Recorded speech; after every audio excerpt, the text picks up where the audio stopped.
Bonjour à tous et bienvenue à ce nouveau webinaire. Je suis Francine Forgette-Marin, je suis la directrice Affaires santé et recherche au Québec à Cœur et AVC. Je serai la modératrice pour toute la durée du webinaire. C'est avec grand plaisir que nous vous présentons aujourd'hui notre webinaire qui s'intitule Renforcer la prévention secondaire de l'AVC au Canada, fait saillant de la mise à jour de 2021 des recommandations canadiennes pour les pratiques optimales de soins de l'AVC, 7e édition, qui fait partie de la série webinaire de Cœur et AVC sur l'application des connaissances pour les professionnels de la santé. Avant de vous présenter vos conférenciers, je veux d'abord vous transmettre quelques informations techniques. Tel qu'indiqué dans la diapositive, vous devriez être en mesure d'écouter la présentation avec les haut-parleurs de votre ordinateur ou vous joindre par téléphone. Par contre, votre micro sera désactivé. Vous pouvez également déplacer l'écran, l'agrandir, le réduire à votre guise pour visualiser la présentation. Pour la période de questions à la fin, vous avez la possibilité de nous envoyer vos questions par écrit dans la section Questions. Une fois que les conférenciers auront terminé la présentation, je pourrai les poser. Si vous éprouvez des difficultés techniques, n'hésitez pas à nous écrire dans cette même boîte à droite sur votre écran tout au long de la séance. J'aimerais simplement vous mentionner de vous assurer que vous êtes bel et bien inscrit à la formation via la plateforme GoToWebinar. Ceci nous permet d'un côté de connaître le nombre de participants, mais aussi de vous transmettre par la suite le lien pour réécouter l'enregistrement du webinaire sur YouTube, ainsi qu'un court sondage pour avoir vos commentaires et suggestions qui vous donnera accès à votre certificat de présentation. C'est très important pour nous de recevoir votre rétroaction pour nos futurs webinaires. Allons-y maintenant avec le webinaire. Nous sommes très heureux de vous présenter les nouvelles données probantes entourant la prévention secondaire de l'AVC, les nouvelles recommandations pour les pratiques optimales de soins de l'AVC sur la prévention secondaire 7e édition et ses implications pour la pratique clinique. Nous discuterons tout au long du webinaire avec Dr. Theodore Wayne et Dr. Alexandre Pop, neurologue et spécialiste de l'AVC. Merci beaucoup à nos conférenciers d'aujourd'hui qui prennent le temps dans le cadre de leurs fonctions. Je vous présente Dr. Wayne, qui est professeur adjoint en neurologie et neurochirurgie à la clinique de prévention des AVC de l'Université McGill. Il a reçu la bourse William Osler, a terminé sa formation en neurologie à l'Institut neurologique de Montréal et a obtenu une bourse de recherche sur les maladies vasculaires cérébrales à l'Université du Texas à Austin. Le Dr. Wayne est actuellement coprésident des lignes directrices canadiennes sur la prévention des AVC et il siège au conseil d'administration du Consortium neurovasculaire canadien où il dirige le comité de politique et défense des intérêts sur l'amélioration des soins de l'AVC partout au Canada. Dévoué à l'éducation, il a présidé la conférence annuelle sur l'AVC de l'American Heart Association sous le thème AVC dans le monde réel. Il siège aussi au comité directeur du Congrès canadien de l'AVC. Dr. Wayne participe activement aux essais cliniques sur l'AVC et s'intéresse particulièrement au rétablissement et à la réadaptation à la suite d'un AVC. Il est l'auteur principal de l'essai Reflex, récemment terminé, sur l'efficacité de la toxine botulique dans le traitement de la spasticité après un AVC. Après la présentation de Dr. Wayne, vous aurez la présentation de Dr. Pop, qui a effectué des études postdoctorales en neurologie de l'AVC à l'Université de Calgary avant de se joindre au programme de santé neurovasculaire du Centre hospitalier de l'Université de Montréal en tant que neurologue. Le Dr. Pop est professeur agrégé de clinique au département de neurosciences de l'Université de Montréal et chercheur clinique au Centre de recherche du CHUM. Il a été directeur du programme de résidence en neurologie adulte de l'Université de Montréal et est actuellement directeur du programme de fellowship en neurologie vasculaire du CHUM et du programme de fellowship neurovasculaire national du Consortium neurovasculaire canadien. Ses intérêts cliniques et de recherche comprennent l'éducation médicale, la neuroimagerie et le traitement de l'AVC aigu, y compris la thrombolyse, la thrombectomie et la maladie carotidienne. Il a co-rédigé plusieurs publications scientifiques et chapitres d'ouvrages et présenté de nombreuses conférences et affiches scientifiques lors de colloques provinciaux, nationaux et internationaux.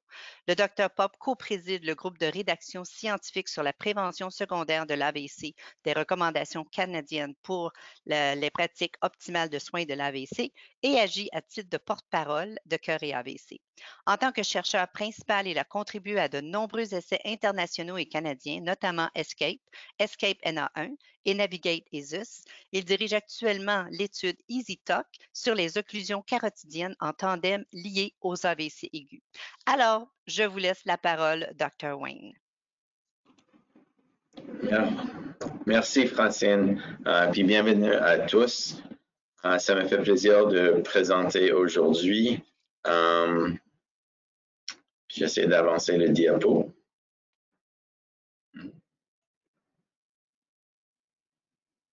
Parfait. Alors, mes divulgations sont ici. Alors, la prévention d'AVC, c'est une des choses les plus importantes qu'on peut faire. On a les traitements aigus, puis Dr. Pop qui va vous parler après, bien appliqué dans plusieurs études de recherche sur là. Mais on est très fiers de présenter la 7e édition du module sur la prévention secondaire de l'AVC. On a fini cette module un peu en retard cette année, mais ça vient d'être soumis par publication en mars, puis on prévoit d'avoir la publication en 2021. Aujourd'hui, c'est une petite présentation de vous donner une petite idée des nouveautés qu'on va avoir dans nos nouvelles lignes directrices. À droite sur l'écran, tu peux voir plusieurs chapitres. On a plusieurs nouveautés dans les lignes directrices cette année. On a changé la stratification initiale de risque de triage. La prise en charge du mode de vie et des facteurs de risque a été changée un peu aussi. On a introduit un nouvel chapitre sur la gestion périopératoire, puis aussi inclus des chapitres sur des problèmes cardiaques et aussi des AVC liés à un cancer. Alors, il reste environ 400 000 personnes qui vivent avec les séquelles d'un AVC. Ces statistiques sont un peu anciennes, c'est environ 600 000, je pense, environ maintenant. Mais on pense qu'à la fin de 2030 ou 2040, on va avoir presque 800 survivants avec des AVC. La chose la plus importante, c'est que la plupart de ces personnes, environ 50%, vont avoir d'aide avec les activités au quotidien. Alors, la prévention, c'est très important. L'intégration, c'est pas le focus de cette présentation, mais ce qu'on peut faire pour prévenir des autres événements, c'est essentiel pour aider nos patients. Alors, ici, on voit deux thèmes qu'on a. C'est 1 sur 4 de nous vont avoir de tension artérielle mal contrôlée. On encourage les personnes à faire d'exercice 5 fois par semaine, puis un minimum de 20 à 30 minutes chaque fois, d'avoir une diète qui suit la direction de Santé Canada. Alors, une diète bien équilibrée est vraiment important. 1 sur 4 patients ont un cholestérol élevé ici au Canada qui est mal contrôlé. De tenir votre poids, alors des IMC élevés, c'est encore un problème qui progresse ici dans ce pays, puis commence de suivre les États-Unis avec le problème d'obésité. Encore, l'organisation de World Stroke Organization vous encourage d'arrêter de fumer. On doit réduire la quantité d'alcool qui est pris. C'est très important d'identifier, mais aussi de traiter la fibrillation auriculaire. Le contrôle de diabète, encore, est une autre facteur qu'on peut traiter. Puis, on doit être au courant que la stress et la dépression sont des autres facteurs qui sont les séquelles d'AVC qui doivent être gérées aussi. Aussi, on veut que le temps est arrivé d'envisager la prévention autrement, de savoir qu'on a une maladie qui a plusieurs atteintes dans les autres domaines. Quand tu vois ici, quand on pense d'un AVC, on doit gérer des problèmes coronariens avec la fibrillation auriculaire, l'insuffisance cardiaque. On sait qu'il y a une démence vasculaire liée à des AVC. On a des maladies valvulaires. On a des crises cardiaques, puis aussi des problèmes coronariens, puis la maladie vasculaire périphérique doivent être contrés au complet. Alors, de plus en plus, on voit des études de recherche qui sont faites, qui regardent des événements cardiovasculaires qui viennent aussi importants que prévenir une maladie. Si on regarde la complexité de croissance ici au Canada, près de 75% de toutes les personnes admises à l'hôpital pour un AVC présentent au moins un facteur de risque. C'est intéressant qu'on a plus des femmes qui ont des atteintes d'hypertension et de FA et ont déjà subi un AVC dans le passé ou un AIT. Plus des hommes que des femmes vont fumer et sont en atteinte de la diabète. Alors, quand on a créé ce module, il y a plusieurs composantes de la prévention secondaire de l'AVC. Le service de prévention secondaire, c'était le focus. Mais pour arriver à ça, on doit travailler en équipe. On doit regarder la technologie puis la disponibilité de la technologie. On doit avoir des services diagnostiques disponibles pour nos patients, puis ils doivent être accessibles. On doit changer, on doit faire des traitements, puis on doit prescrire des traitements. Puis l'éducation en prévention primaire et secondaire dans toutes les étapes de post-AVC sont essentielles. On veut que les services d'AVC sont identifiés dans chaque région. Ils doivent être établis dans des endroits spécifiques ou des cliniques spécifiques. Alors, ce sont des cliniques d'AIT ou de prévention secondaire. Les services de prévention de AVC suivent nos protocoles qu'on met dans toutes les associations ici au Québec. C'est la responsabilité de chaque salle d'urgence de fournir des services de prévention d'AVC aux patients qui ont fait ces derniers soins et les rediriger sur les bons chemins pour les services qu'ils doivent avoir. On ne veut pas qu'on voit des délais d'intervention, c'est pour ça qu'on a créé cette module ici. Puis on stresse l'importance au accès aux services, surtout pour les personnes avec des AIT. Puis on veut adresser tous les aspects de la vie post-AVC. Puis on a assez les médicaments, mais les activités physiques, cognitives et perceptuelles. Si on regarde la disposition des services post-AVC, c'est une publication qu'on a faite en 2017. Puis on a regardé où sont tous les services disponibles. Si tu regardes, la plupart des services sont disponibles au sud du Canada sur la douane, mais il y a plusieurs endroits en noir qui donnent des services des heures d'opération entre 9 à 14 heures par jour pour rendre un service sur la prévention d'AVC. À droite, tu vas voir est-ce qu'on fait un bon travail pour offrir des bons services. Environ 60% des personnes vont avoir un scan dans les premières 24 heures, un IRM 24%, qui est assez impressionnant parce que pas tellement disponible. Il y a seulement 10% des sites au Canada, des personnes qui n'ont pas eu accès à l'imagerie. La plupart des imageries vasculaires, qui est très important pour identifier une sténose de l'artère carotidienne pour faire une endarterectomie ou d'établir un diagnostic de maladie vasculaire intracrânienne, environ 40 à 37% des personnes vont avoir un CT-angiogramme au Canada, 36% vont avoir un Doppler la même journée. Quand même, on peut améliorer parce qu'un tiers des personnes ne reçoivent pas d'imagerie vasculaire dans les premières 24 heures. Si on regarde le monitoring cardiaque avec un Holter, c'est environ 70% des personnes qui vont le recevoir dans la première semaine, un peu plus de travail qu'on peut faire là-bas. Si on regarde une endarterectomie dans les premiers 14 jours, c'est seulement 50% des personnes qui suivent nos lignes directrices pour recevoir une endarterectomie dans cette période. Alors, on fait un bon travail, mais il y a encore de place pour améliorer la distribution de nos soins, comment on les offre, puis dès que la population va être au courant qu'ils sont disponibles. Cette année ou l'année dernière, malheureusement, avec notre pandémie, avec le COVID, on a ajouté un chapitre sur la prévention, mais sur le soin virtuel. On a un module complet ici pour vous donner. Dans cette module, on vous donne la direction comment de rendre un service aux vos patients, comment de faire un examen virtuel, qu'est-ce qui peut influencer vos décisions. On encourage tout le monde de faire des suivis régulièrement avec les patients, s'ils parlent en personne, mais en virtuel, de savoir c'est quoi les points clés pour savoir quand une personne doit venir pour être évaluée. Mais on ne veut pas que la pandémie va arrêter de donner accès à nos patients dès qu'on peut les donner un meilleur soin en sachant qu'il y a des choses qui doivent être modifiées. Si tu regardes dans les prochaines diapos, il y a plusieurs choses qu'on a établi. On a établi des protocoles de triage, des critères d'admission locaux. On comprend que les outils d'aide à la prise d'une décision pour déterminer les patients qui doivent être vus en personne, très, très important. On a des plans d'urgence. On a un trousse d'utile pour les soins virtuels dans nos recommandations en 2020.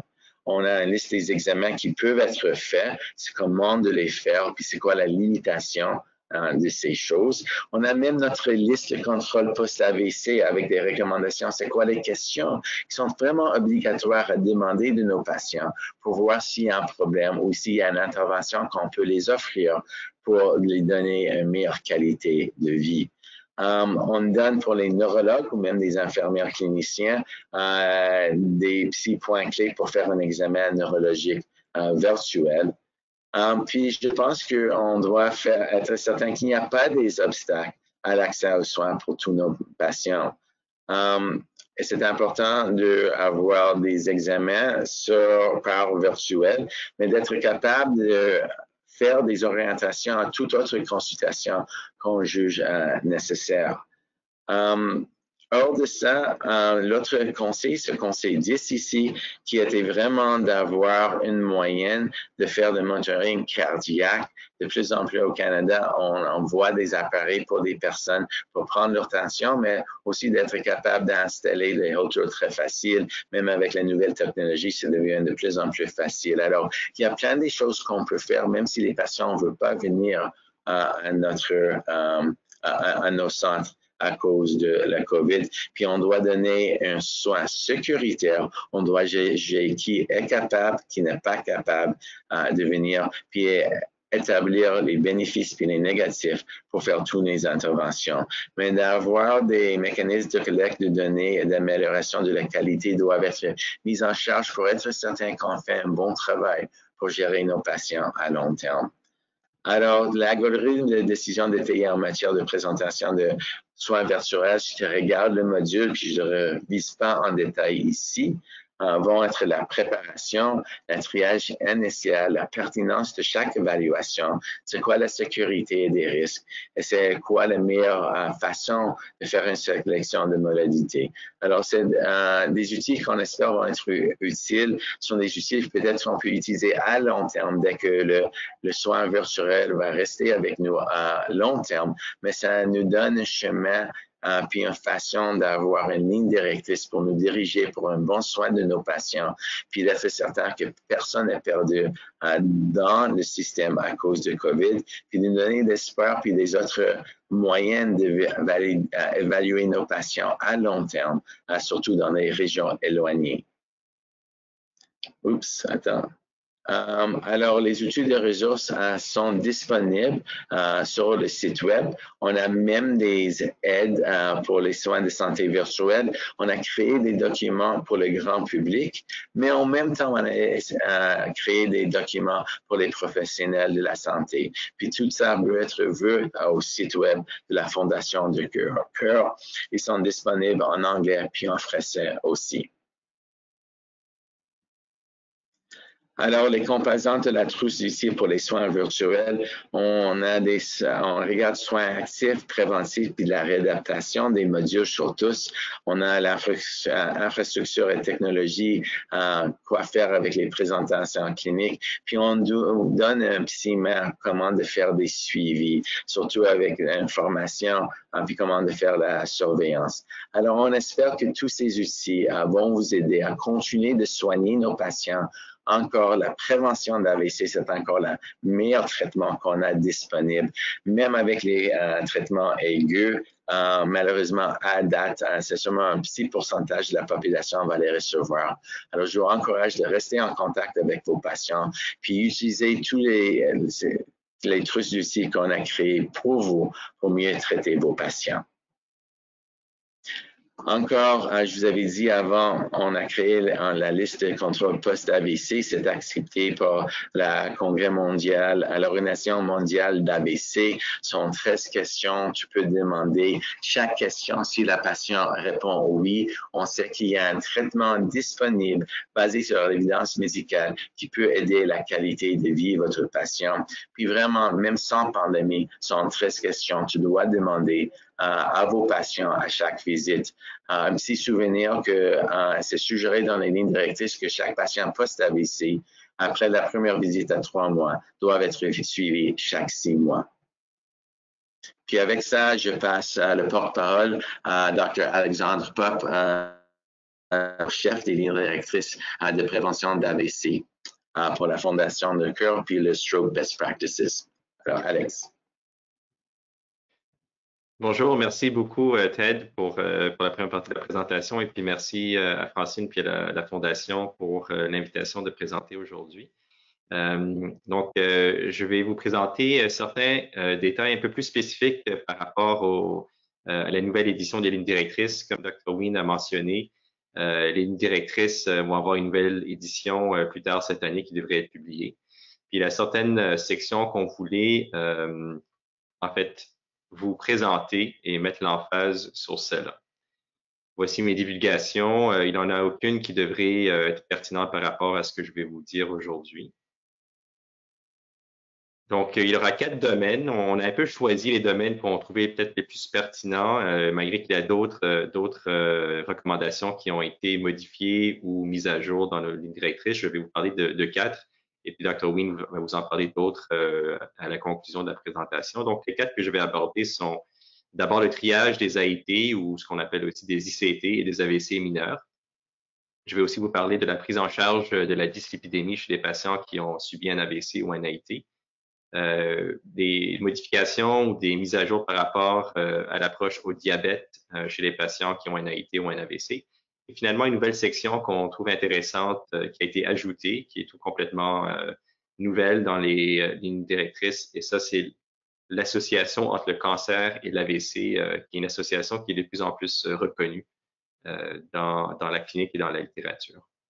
Donc, si on commence par l'AIT et l'AVC mineur, je pense que vous êtes tous familiers avec ce genre de graphique. Ça, c'est une étude canadienne de la base surtout ontarienne de patients qui ont subi un AVC mineur ou un AIT. Et ça, on voit sur cette courbe le risque de récidive d'AVC, qui est vraiment une courbe qui montre que ce risque-là est élevé dans les 24 à 48 premières heures. Donc, c'est des patients qui sont à haut risque de refaire un événement ischémique cérébral, mais qui est vraiment un risque qui est pondéré pour les premiers jours après leur événement initial. Ça, c'est quelque chose qu'on connaît depuis au moins une vingtaine d'années, mais ça a vraiment changé la pensée puis l'approche, la philosophie qu'on gère les patients avec un AVC mineur ou un AIT. On a plus tendance, comme on avait peut-être il y a une vingtaine d'années, de dire que c'est pas grand-chose, que c'est passé, c'est des mineurs. Là, on sait que c'est une opportunité en or d'intervenir pour prévenir l'AVC qui s'en vient, avec une approche de prévention secondaire ciblée et assez agressive. Donc, ces études-là ont montré les 48 premières heures. D'autres études ont montré que c'est vraiment surtout même les 24 premières heures après un AIT que les patients qui récidivent vont faire leur événement. Donc, c'est vraiment une fenêtre très courte et une urgence médicale chez ces patients. Comment est-ce qu'on cible les patients qui sont plus à risque?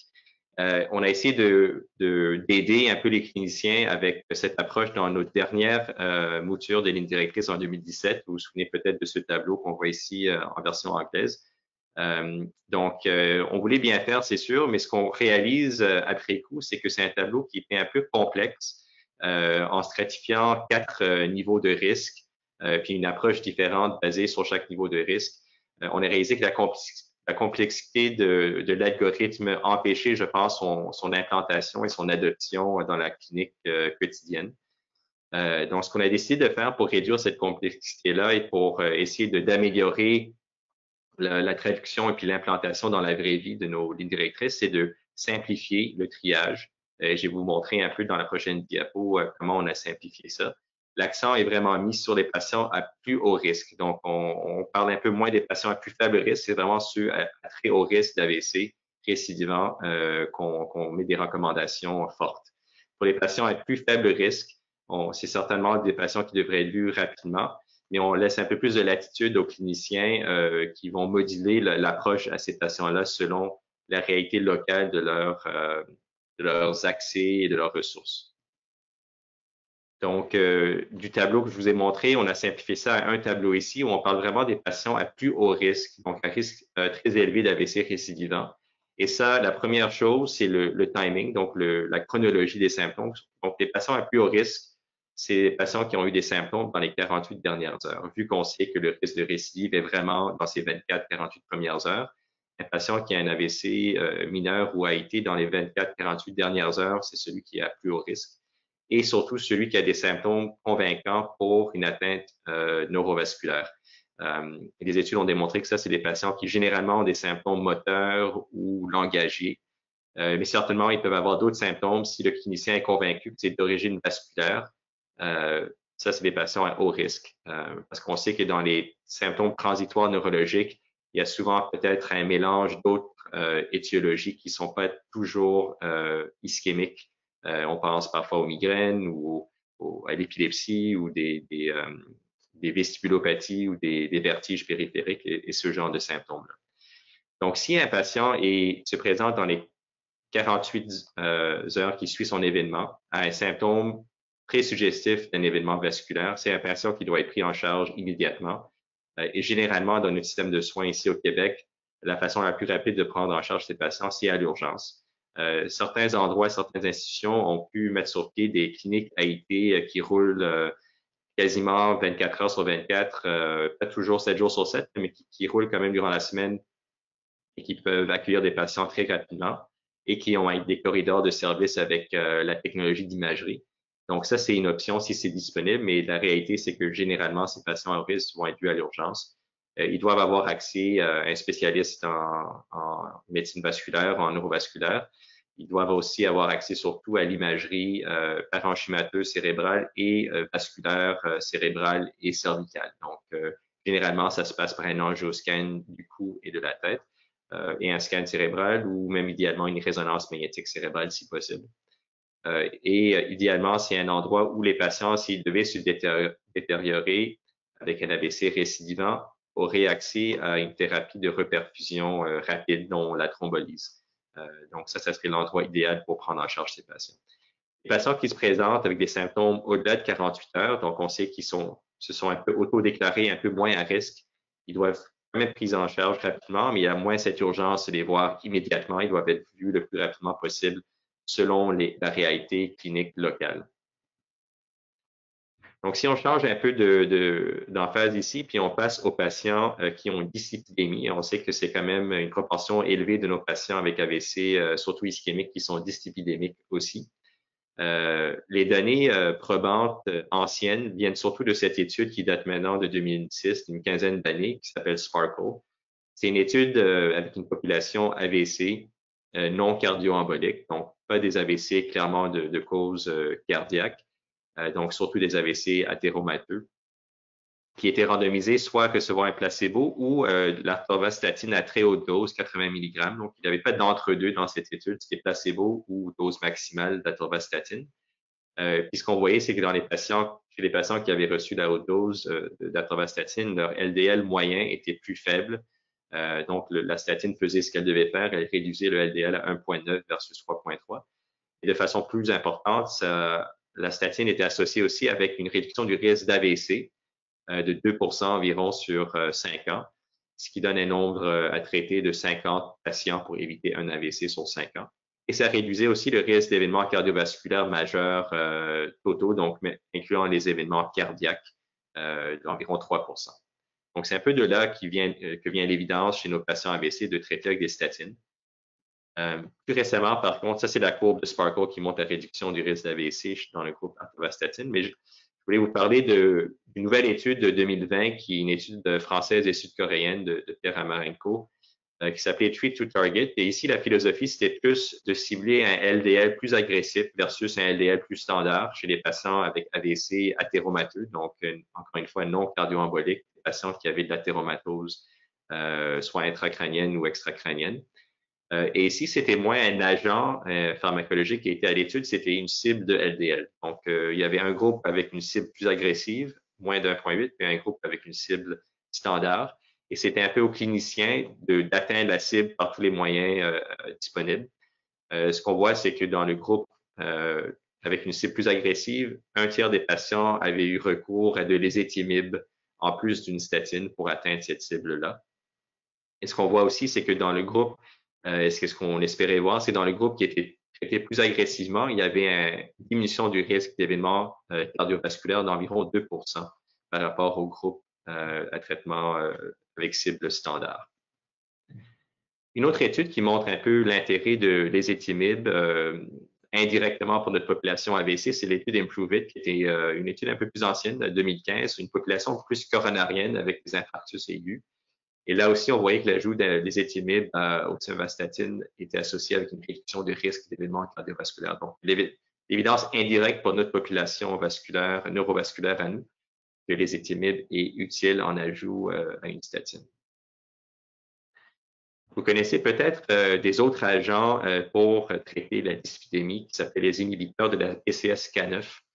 Donc, ça, c'est des traitements qui sont assez dispendieux, malheureusement, donc sont plus difficiles d'accès et qui sont surtout réservés pour des patients qui ont une dyslipidémie réfractaire ou familiale. C'est un agent, en fait, des anticorps monoclonaux qui agissent contre la PCSK9.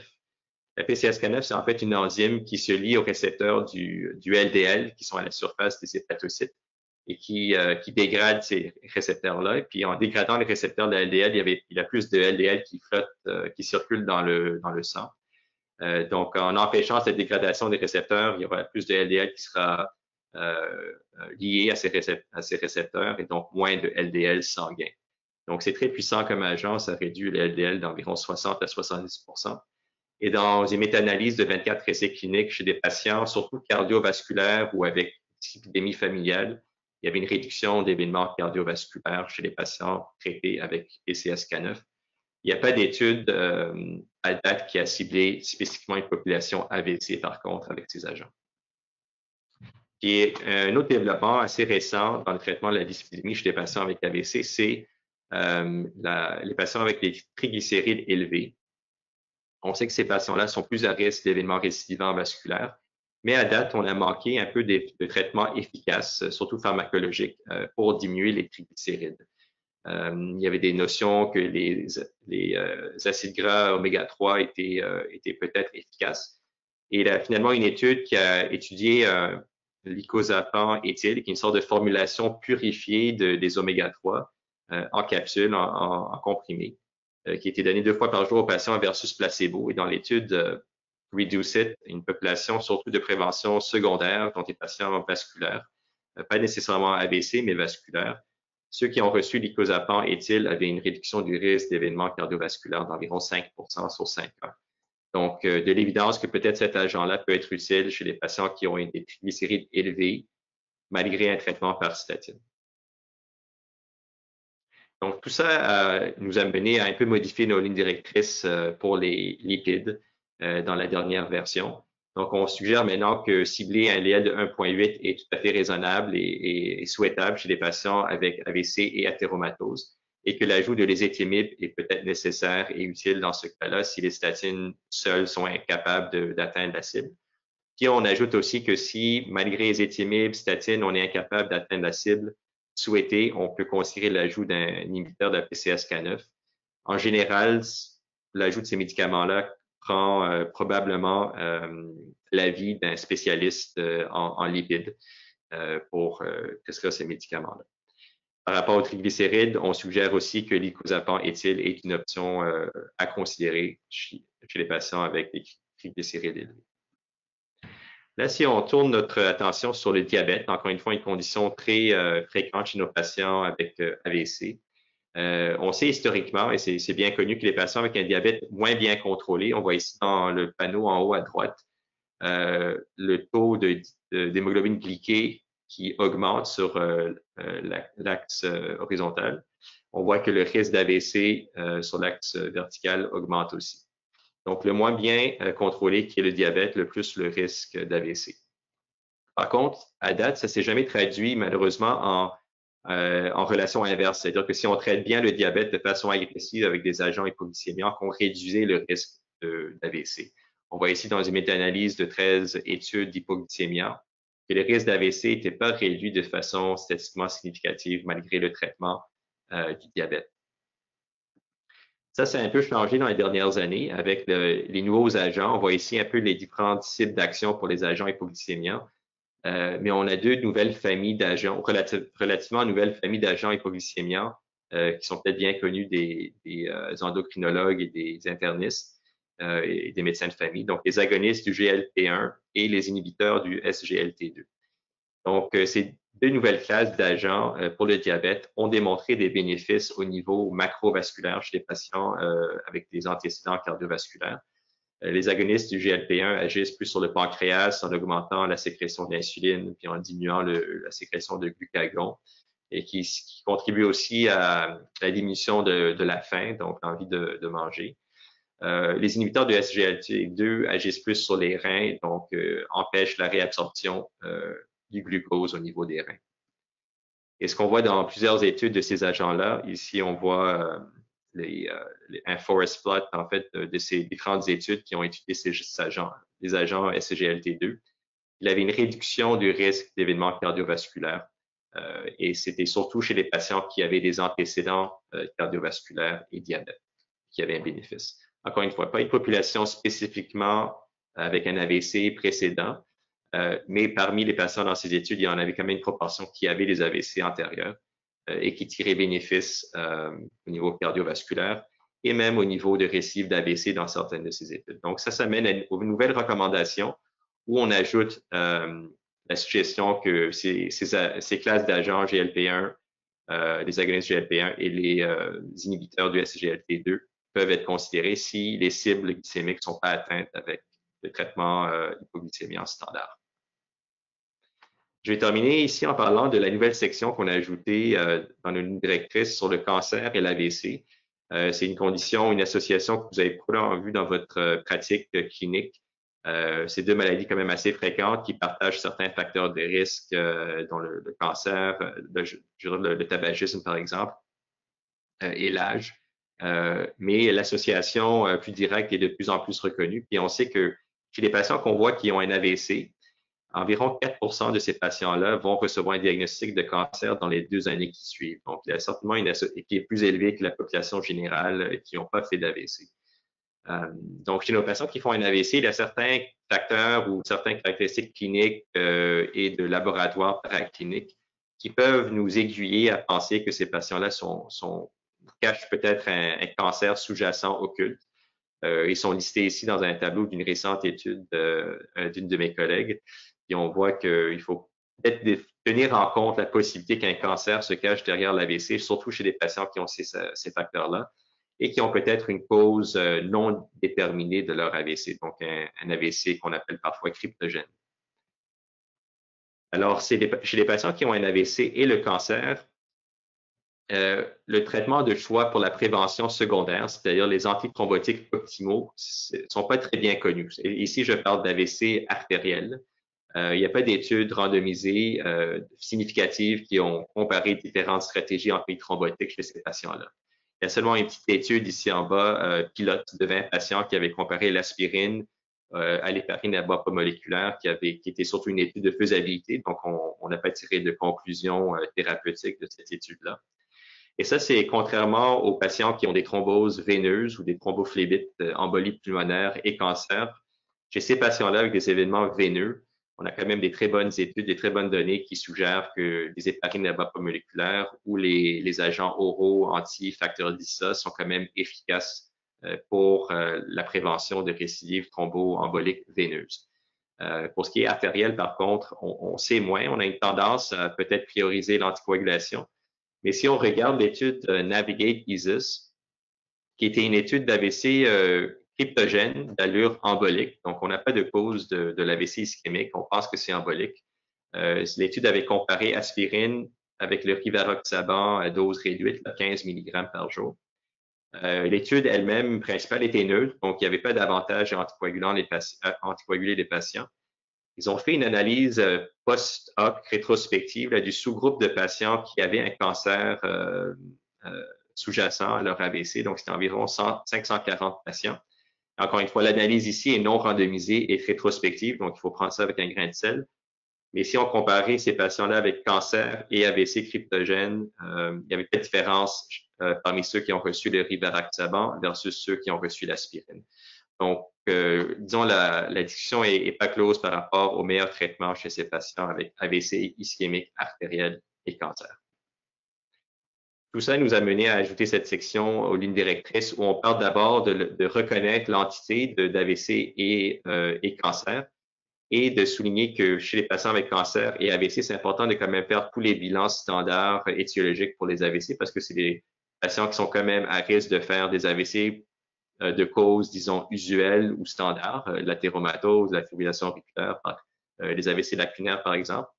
Mais si ces bilans-là sont négatifs, il faut garder en tête des causes un peu plus ésotériques qui peuvent être associées ou trouver le lien entre le cancer et l'AVC, dont les endocardites non bactériennes marantiques, les thrombophilies paranéoplasiques, des embolies paradoxales chez les patients qui ont une thrombophlébite puis un foramen ovale perméable, ou parfois des causes plus directes, le cancer qui peut envahir des vaisseaux ou comprimer des vaisseaux et causer des AVC, ou parfois des complications même des traitements antinéoplasiques qui peuvent être associés aux thromboses.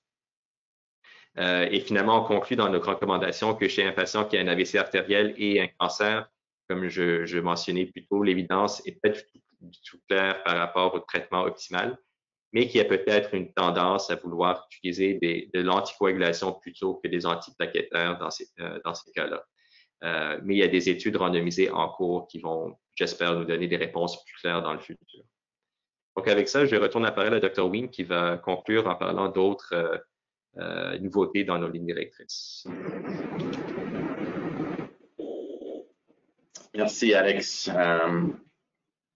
Alors, on continue.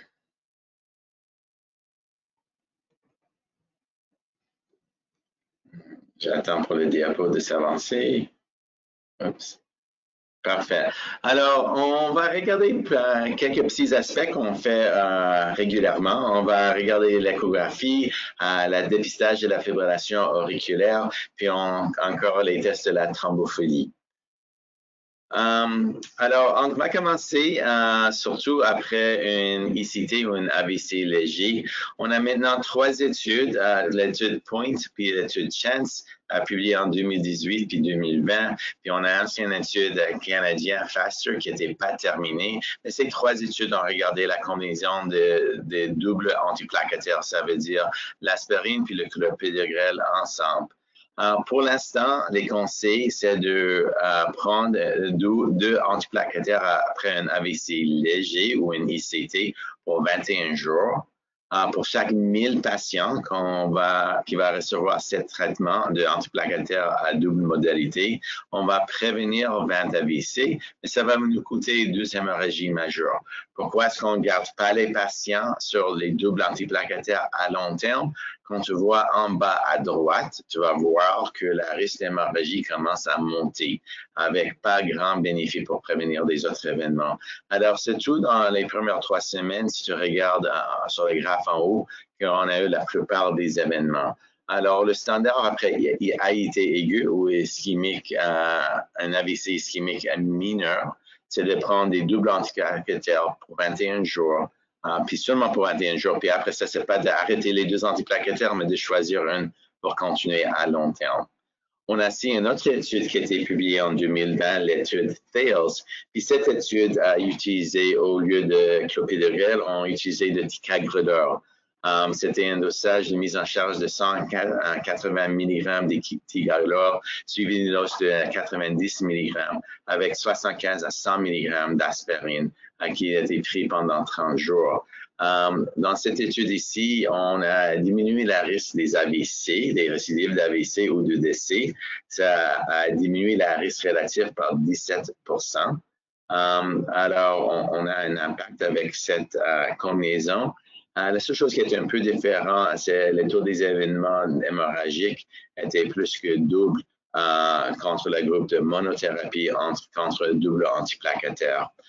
Il y a aussi un avantage de ticagrelor dans des personnes qui vont avoir une atherosclérose ou des lésions atherosclérotiques sur la même côté de l'AVC. Alors, ça veut dire que tu vas avoir une atherosclérose carotidienne, d'être sur le ticagrelor et l'aspirine ensemble. C'était un sous-groupe qui a eu un plus grand avantage.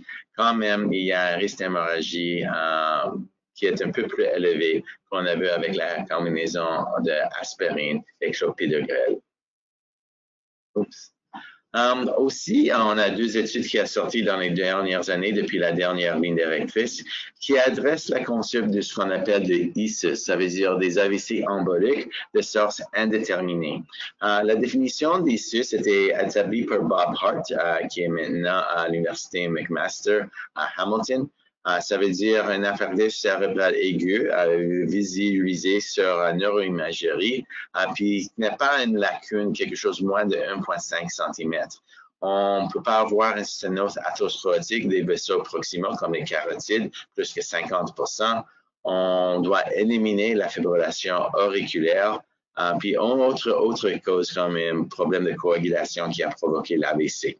On a deux essais qui ont été faits, l'essai Navigate ISIS, puis le Respect ISIS, et puis où on a randomisé des personnes de prendre rivaroxaban ou dabigatran contre aspirine. Puis malheureusement, ces deux études étaient négatives.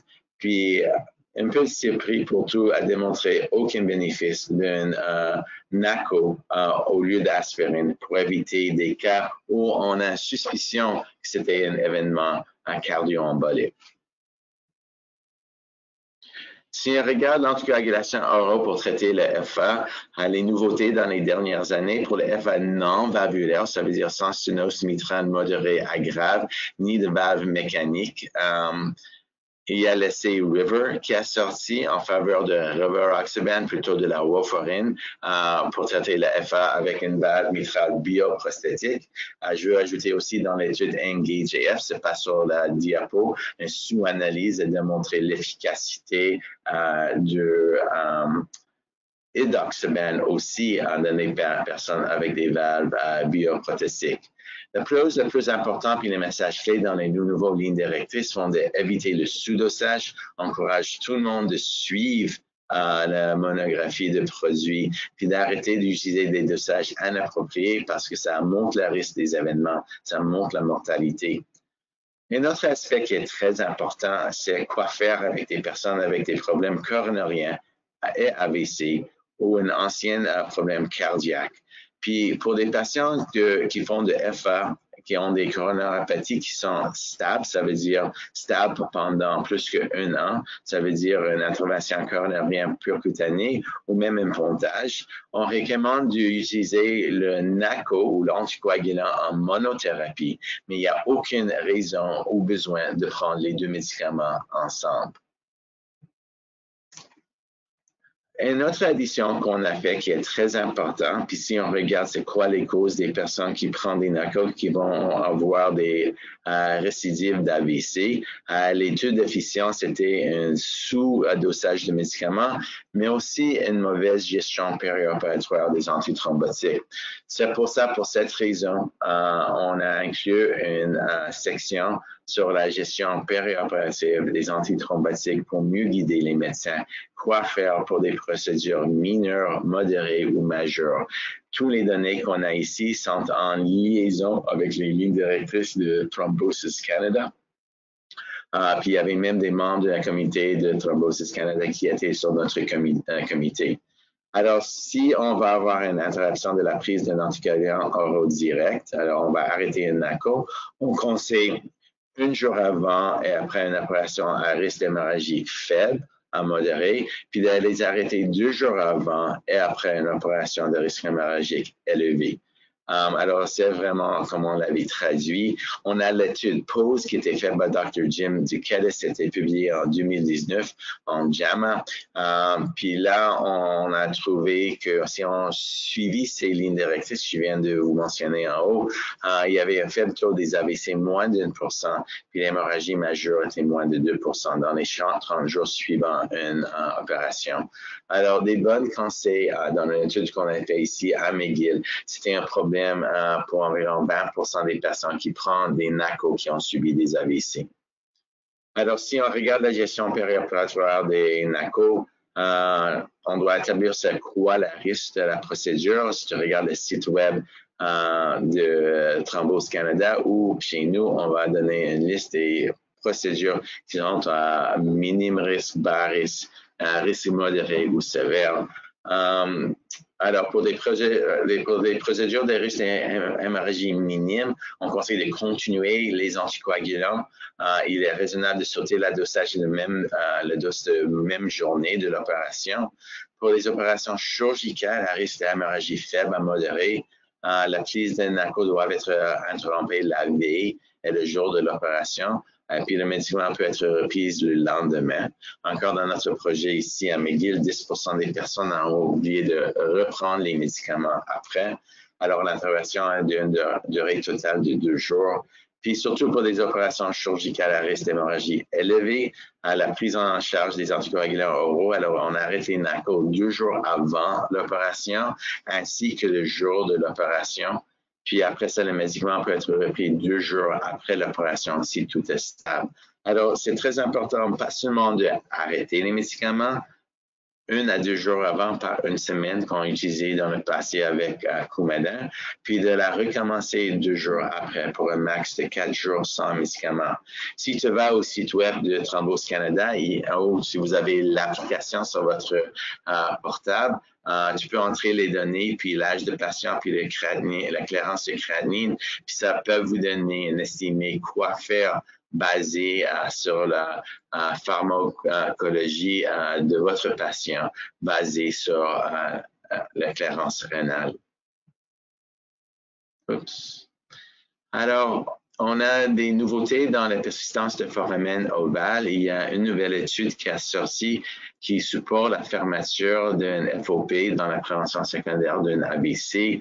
Les critères pour sélectionner ces patients sont d'avoir un âge moins de 60 ans, d'avoir un AVC qui a l'air d'être embolique, alors pas des AVC lacunaires, qu'on a fait un bilan étiologique approfondi pour éliminer des autres causes, des coagulopathies, des maladies des reins vaisseaux, des dissections, etc. Puis, fermeture des FOPA non indiquée pour des cas de AIT dans cette étude. Alors, c'était sûrement pour des cas confirmés, des AVC pas sous-corticales, pas lacunaires, qu'on a éliminé toutes les autres causes. On a aussi ajouté quelques petits points qui sont encore d'être évalués, mais il y a d'évidence que c'est raisonnable d'éviter la FOP chez des patients avec certaines caractéristiques spécifiques de la FOP. Alors, si on a une anévrisme de septum auriculaire, si on a un shunt de droite à gauche de grande taille, puis si le FOP est de grande taille, ce sont des facteurs de risque qui sont plus élevés, alors des raisons pour fermer le FOP.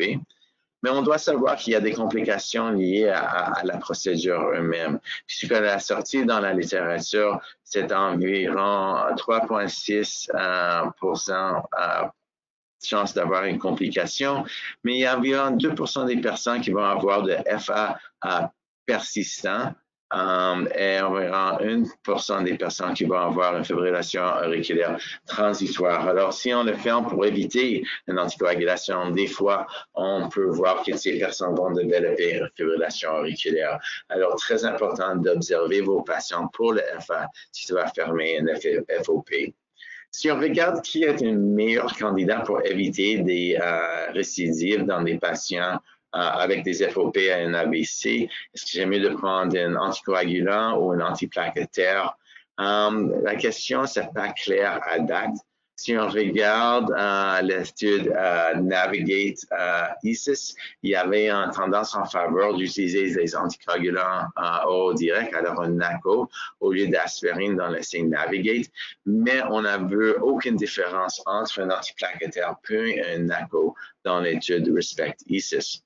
Si on regarde l'essai Close, il y avait moins des AVC dans le groupe qui a reçu un traitement au NACO par rapport aux groupes qui ont reçu des antiplaquettaires. Mais c'était moins puissant. On n'a pas eu aussi des événements pour être vraiment clair s'il y a vraiment un bénéfice. Enfin, si on fait une méta-analyse des 5 essais de FOP en regardant antiplaquettaires contre anticoagulants, il y a une tendance non significative en faveur des NACO, des anticoagulants par rapport des antiplaquettaires. Les deux traitements sont des options raisonnables pour nos patients. Alors, finalement, on a laissé Campus, c'était une étude qui a été faite ici au Canada. Notre collègue Mike Sharm était bien impliqué de patients, des neurologues avec Bob Hart et Stuart Conley. Puis, dans cette patient, on a regardé des patients avec des maladies coronariennes ou des maladies vasculaires périphériques. Mais si vous avez eu une maladie de l'artère carotidienne, vous étiez inclus dans cette étude. On a randomisé des personnes à prendre des dosages de rivaroxaban de 2,5 mg accompagnés d'une faible dose d'aspirine. Puis on a démontré que c'était une option raisonnable, mais avec un risque d'hémorragie majeure. Ce traitement n'est toutefois pas recommandé dans le premier mois suivant un AVC ou chez les patients ayant subi un AVC cardio-embolique, un AVC lacunaire ou un AVC hémorragique. Alors, surtout, tu peux considérer cette option dans une population avec une maladie des grands vaisseaux comme des sténoses de l'artère carotidienne. Puis il y a un avantage de réduire des AVC par 40%, mais ça vient avec un grand risque d'hémorragie avec ça. Alors, dans des cas sélects, peut-être ça sera une bonne idée, ou des patients avec des AVC et des coronarapathies ou maladies vasculaires périphériques. C'est une autre option qu'on a pour nos patients, pour les offrir une autre option pour prévenir des événements. Alors, maintenant, je vais passer la parole à Francine Forget-Marin, puis je vous remercie pour votre attention. Merci infiniment, Dr. Wayne et Dr. Pop, pour vos présentations fort intéressantes. Avant de passer à la période aux questions, nous voulons vous informer que Cœur et AVC a développé plusieurs ressources de soutien pour les patients, telles que des publications, des guides pour les survivants et des outils pour les professionnels de la santé. Ces ressources sont entièrement disponibles en ligne sur notre site Web. Cœur et AVC a aussi développé le programme La vie après un AVC, qui est un programme communautaire de 6 à 8 semaines animé par un professionnel de la santé et un survivant d'un AVC. Les rencontres sont très interactives, axées sur le développement de compétences, le partage des expériences et le soutien. Certains programmes sont disponibles en ligne. Cœur et AVC offre également une communauté de soutien en ligne pour les survivants d'un AVC. Les membres obtiennent du soutien social et émotionnel par leur pairs dans un environnement sûr, inclusif et respectueux. Nous avons aussi une deuxième communauté en ligne pour les aidants naturels. Nos deux communautés sont sur Facebook. Nous avons aussi un bulletin électronique mensuel, La communauté branchée, qui est une vitrine d'informations sur la santé et des opportunités de participation à des initiatives de défense d'intérêts en matière de santé et des projets de recherche. Alors, nous sommes rendus à la période de questions. Alors, vous avez la possibilité de nous envoyer vos questions par écrit dans la fenêtre de clamardage. La première question s'adresse à Dr. Wayne et Dr. Pop. Tous les nouveaux patients devraient-ils être vus en personne au départ? Lorsque nous parlons de soins virtuels et de continuer d'offrir ce type de soins dans un modèle hybride post-pandémie, comment pouvons-nous convaincre les fournisseurs de soins de santé de continuer à offrir des soins virtuels? Bon nombre d'entre eux sont plus à l'aise en personne et estiment qu'ils ont besoin d'être sur place pour des examens aussi simples que la prise de tension artérielle et le pouls. Y a-t-il des suggestions pour obtenir cette information de façon virtuelle, particulièrement dans le Nord et le milieu rural? Comment pouvons-nous gérer cela? Alors, merci pour la question. Alors, je vais vous dire que la Fondation NoCure est très impliquée pour travailler avec les gouvernements puis d'installer des systèmes de mécanismes dès que le soin va être accepté par tous. Le consortium canadien d'AVC a un comité pour adresser ça aussi, pour parler à chaque gouvernement pour être certain que ce service va être rendu, va être disponible pour des patients puis va être les médecins vont être remboursés aussi ou les infirmières cliniciens vont être remboursés pour ça. Alors, dans notre tous, on a créé tout ça, on a envoyé une copie de tous ces outils à le gouvernement, puis on est là pour les encourager de garder ça à long terme, surtout pour les régions éloignées, pour donner de soins. C'est mieux d'avoir un peu de soins au lieu d'aucun soin. Avec mes expériences dans le soin virtuel, je suis vraiment impressionné par la quantité des choses qu'on peut faire pour voir, comme pour mesurer la tension artérielle. Notre ligne directrice conseille que tout le monde doit avoir un appareil à la maison pour la mesurer. Puis surtout avec les nouvelles appareils électroniques, c'est très facile d'avoir un pouls et une ride avec les nouveaux iWatch, puis d'avoir des appareils portables à la maison pour prendre la tension. Alors, la technologie est là. On est maintenant en travailler dans notre université de trouver des moyens d'envoyer des holters par la poste à des patients qui peuvent être installés. Alors, il y a plusieurs organisations puis systèmes de santé qui travaillent sur ça pour essayer de les garder à long terme, surtout pour les régions éloignées. Alex, avez-vous des commentaires aussi? Non, je suis bien d'accord avec ça. Je pense qu'on peut tirer certaines leçons positives peut-être de la pandémie et puis garder un modèle hybride qui va permettre aux patients, surtout en région éloignée ou avec des difficultés de mobilité qui sont souvent le cas de nos patients, de continuer à être suivis de façon étroite, de façon virtuelle. Mon expérience, c'est que la majorité de mes patients sont très heureux avec le format virtuel. Je suis d'accord avec la personne qui a posé la question que souvent une première consultation, je pense que dans le meilleur des mondes, ça devrait se faire en personne parce qu'il y a un aspect, bien sûr, de physique qui est important. Et je pense qu'au niveau même juste relationnel et humain, c'est toujours bien d'avoir un contact physique, humain, initialement pour créer un lien thérapeutique pour la suite. Je pense qu'il y a plusieurs solutions avec la technologie aujourd'hui de rester connecté. Dr. Wynne a parlé des méthodes de Holter par la poste, des moniteurs de pression ambulatoires, des façons de transmettre des données électroniques par courriel et tout ça. Donc, je pense qu'il y a plusieurs options et Dr. Wynne est très impliqué dans l'aspect de pousser les gouvernements à supporter ces options aussi. Merci beaucoup. On aurait une question pour Dr. Pop auprès de patients atteints de cancer et d'AVC. Il semble y avoir un état sous-jacent hypercoagulable. Si ces patients n'ont pas de fibrillation auriculaire établie, y a-t-il un moyen de démontrer qu'il y a un état hypercoagulable et de justifier cet état ou est-ce fondé sur des hypothèses?